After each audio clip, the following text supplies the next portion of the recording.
একটা জিনিস দেখলাম, হাসনাত আবদুল্লাহ নির্বাচন কমিশনে গিয়ে যখন রুমিন ফারহানাকে আওয়ামী বিষয়ক সম্পাদক বলল, ঠিক তারপর থেকে রুমিন ফারহানা হাসনাত আবদুল্লাহর পিছনে লেগেছে। এই রুমিন ফারহানা হাসনাত আবদুল্লাহকে ফকিন্নির বাচ্চা, এবং তিনি আরও একটা কথা বলেছেন, সেটা হচ্ছে মানে তার চেহারা নিয়ে কালো, এই বিষয়টা নিয়ে একটা কথাও বলেছেন তিনি।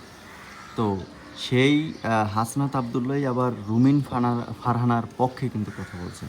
পক্ষে কিভাবে কথা বলছেন, যে যখন দেখলো যে ফেসবুক সহ বিভিন্ন সোশ্যাল মিডিয়ায় রুমিন ফারহানাকে মানুষ বিভিন্নভাবে মানে কথা দিয়ে তাকে বিভিন্নভাবে তুচ্ছ তাচ্ছিল্য করছে, সাইবার বুলিং করছে, ঠিক তখনই কিন্তু আবার হাসনাত আবদুল্লাহ তার পক্ষে নেমেছেন এবং তার পক্ষে বলেছেন যে এভাবে কখনোই একটা মানুষকে সাইবার বুলিং করা বা একটা নারীকে সাইবার বুলিং করা উচিত না।